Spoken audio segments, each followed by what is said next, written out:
Hi guys! So for today's video is tayo ay magme-makeup ng bonggang-bongga. And I don't know what to call this video, pero my point is, there are some products here na parang recently ko lang na-discover na meron palang ganon, na may mga ganite pala.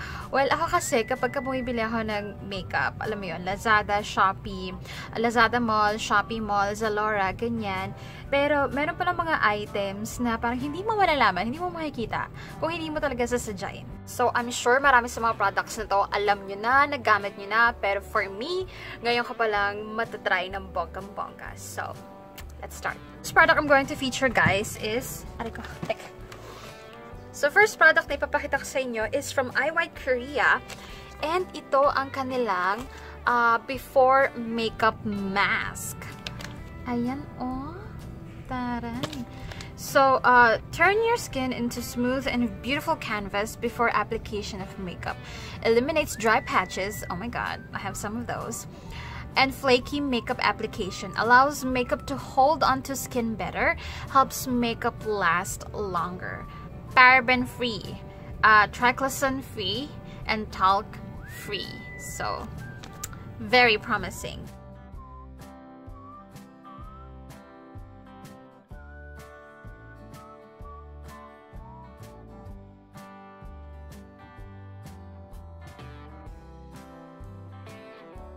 Okay guys, so eto na siya. I know I don't have like a perfect application or perfect na paglalagay ng mask on my face, pero pwede na yan. Just go! Sabi dito, remove the sheet mask after 10 to 20 minutes. Massage or pat dry the excess formula. And then wait for 5 to 10 minutes for the product to be fully absorbed before applying your makeup for best result. If your skin is oily, you are based in tropical country, it is ideal to set makeup with setting powder. Yeah, of course. So it's been 20 minutes. Hi Brimsky, good morning. So, ipat-pat lang daw yan, and then antayin ma-absorb ng skinelya ang product. Lamig. So, inantay ko talagang dumikit ng bonggang-bongga at ma-absorb ng skin ko yung product. Medyo masyugal siya, ha? Medyo masyugal siyang mag-absorb sa skin. It's so wet. It has a slight cooling effect, but, you know, ngayon, super absorb na siya. Para lang ako naglagay ng moisturizer. Next product, you guys. Lately ko lang nalaman na, diba? Bagong bili pa. Meron palang ganite. This is the Quick Effects Tinted Moisturizer. Meron glutathione, shea butter, and zinc oxide. So, hindi ko lang po ito gagamitin ko. Or, yung isa pang juice color. Recently ko lang na-discover. Merong sachet ng foundation, guys. It exists. And this is the Maybelline Fit Me Foundation. Diba? Gagawin talaga ng Maybelline lahat ng paraan para maging affordable yung kanilang products sa Philippine market. Nakita ko to actually sa Mercury. Kung hindi pa ako like na masyal around the Mercury, di ba may mga Mercury na parang grocery na rin. So, masyal ako and then nakita ko to. So, yun. So, hindi ko alam anong gagamitin ko. Subukan natin pareho. So, ito yung Quick Effects. Tignan nga natin kung... Well, tinted moisturizer lang naman siya. Amoy amoy foundation. So, baka hindi rin naman niya makover ng bonggang-bongga yung face ko. So, ito na lang gamitin natin. Dahan-dahan, guys. Pala, liquid foundation nga pala to. So, dapat dahan-dahan ang pag-pour. Ilan ba naman ito? 5 ml ng foundation. So, alam mo yun, kung gusto mo subukan yung foundation na to, pero ayaw mo mag-commit in one bottle, this is a very, very smart move of Maybelline.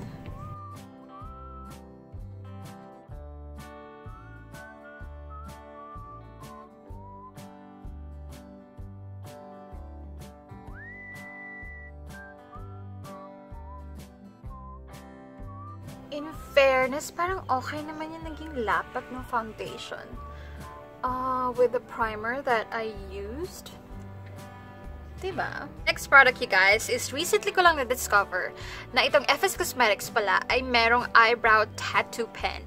Ang alam ko lang is meron silang, you know, mga eyebrow pencils, but I didn't know na meron silang tattoo pen. So, I have the shade, what shade is this? Dark brown. So, let's see kung makaka-tattoo talaga siya. Dito muna sa dulo. So, ganyan pala yung itsura niya, felt tip. So,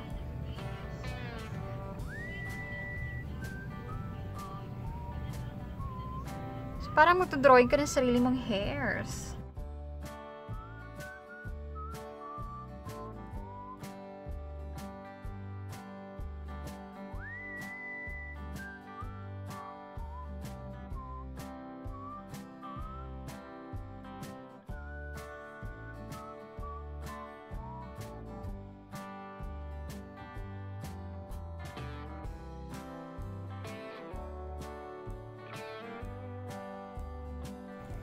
Alright guys, so this is the best I can do. I'm not the best in applying eyebrow products kasi I'm a very hindi talaga ako magaling sa mga eyebrow products and ang bullshit talaga ng eyebrows ko. So, sabog-sabog talaga siya. So, I don't know.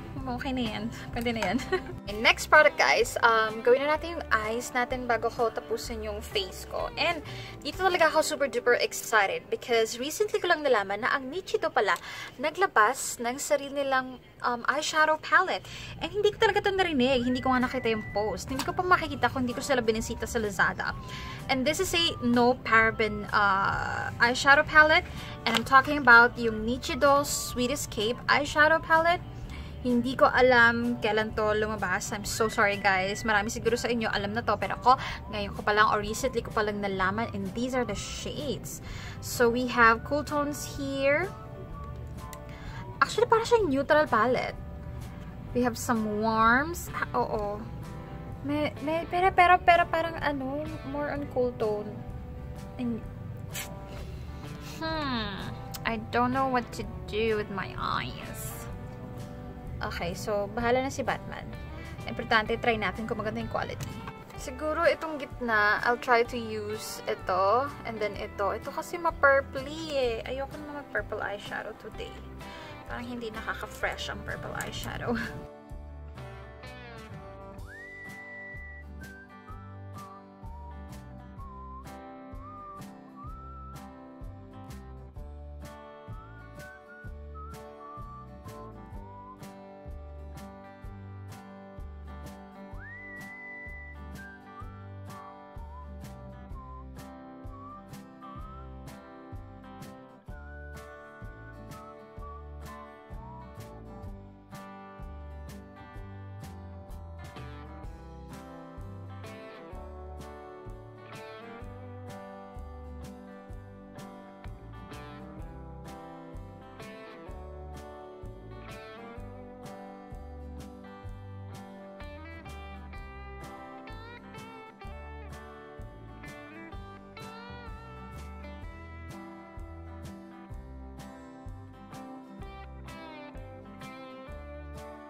So, this is the look I was able to come up with, you guys. And right off the bat, sasabihin ko na sa inyo, ang pangit. I don't like this. Ang tigas ng eyeshadow, ang powdery niya, hindi siya masyadong kumakapit. It is pigmented, pero alam mo yung parang ang tsaka talaga. And you know what I hate? Right now, this is 391 pesos. 391 pesos. Diyos ko, Lord. Nichido. Why? Why? You know? Didiinan ko na.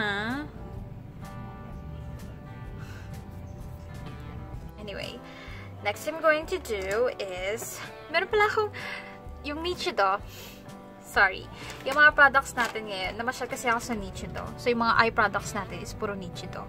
So, susunod kong try is itong Nichido eyeliner nila. This is the 24-hour tattoo effect eyeliner, long-lasting and waterproof in the shade black. So, ito yung applicator. Felt tip.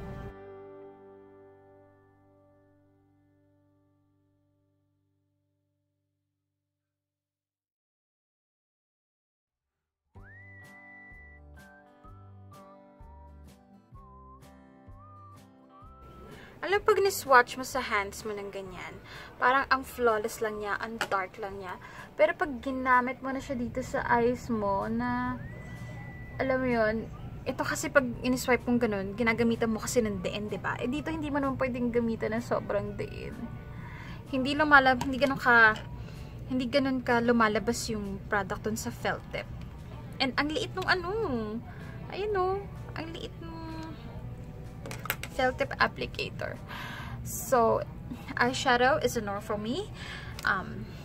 Eyeliner is also no for me. Etong mascara, hindi siya bagay sa eyeshadow ko ngayon, but I wanna see if it works. Meron naman akong gagamitin na false lashes, matatakpan naman niya, but I wanna see if it works. This is a blue mascara, and I've been wanting to try a colored mascara for a long time. So, Nichido, please, don't let me down. I just wanna try it if it's gonna work. Hindi siya like super duper blue.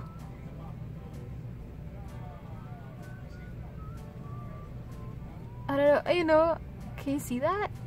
Okay, I just colored. Thank you. Thank you po at gumagana itong blue mascara ni Nichido.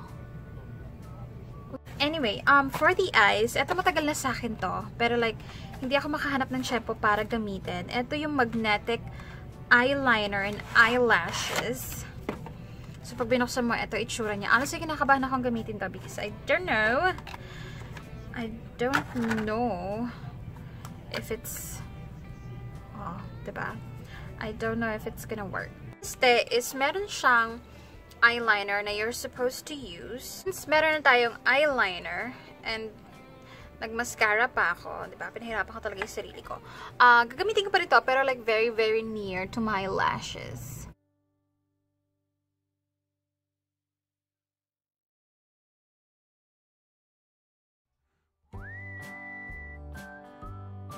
Ay, oh.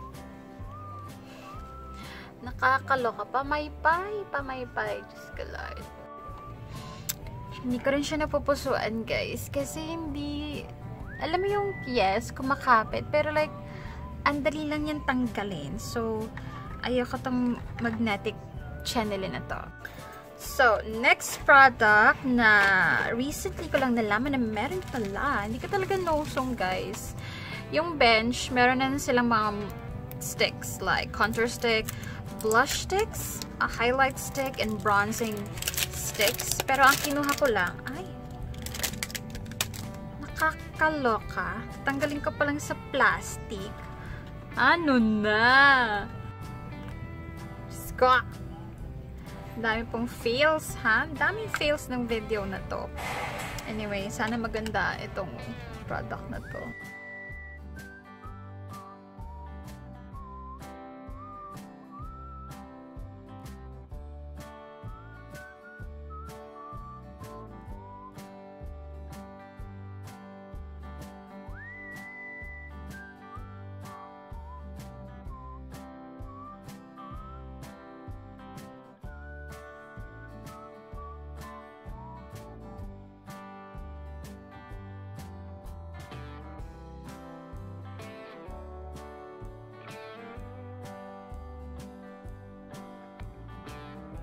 So, next product that I'm going to feature, guys, is from FS Cosmetics.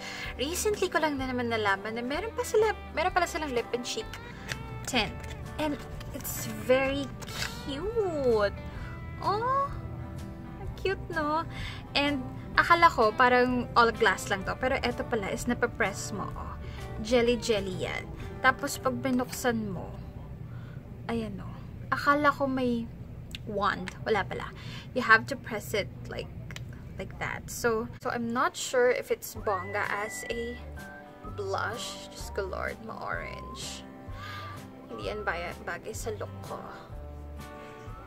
Pero, why not? Kung tiny-tiny lang naman. Tsaka very, siya, may jelly consistency siya.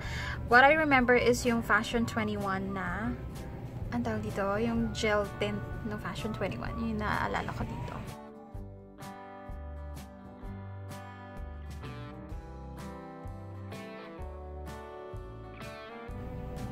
I like. Napupusuan ko today. Ganda day. Okay. So, ito as a cheek tint is a yes for me. Now, tignan natin sa lips. Ito na rin yung gagamitin ko because I don't have a new lip product but I have a lip gloss, you guys.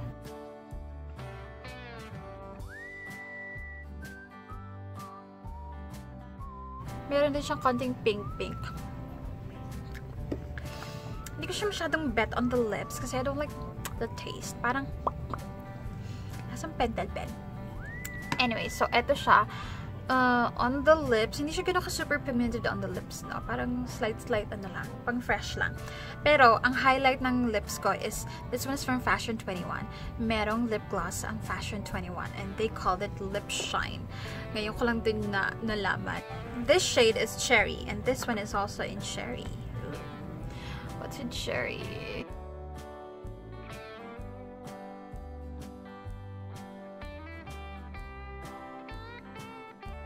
So, this is what the lip gloss looks like.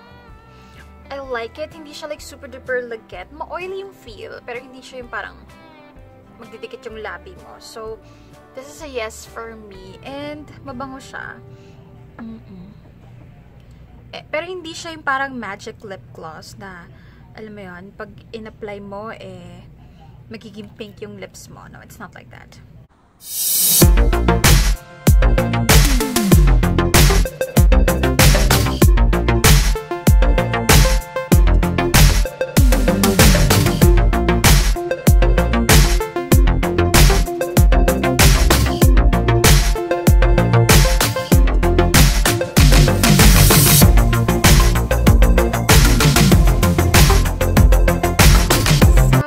That completes this video, guys. Sana nag-enjoy kayo sa little adventure natin. So, let me know if you like this kinds of video. Yung mga halo-halong products in one video. Or, ano pa bang gusto yung mapanood in my channel? Comment it down below. Again, thank you so much for watching, guys. And I'll see you in my next one. Bye-bye!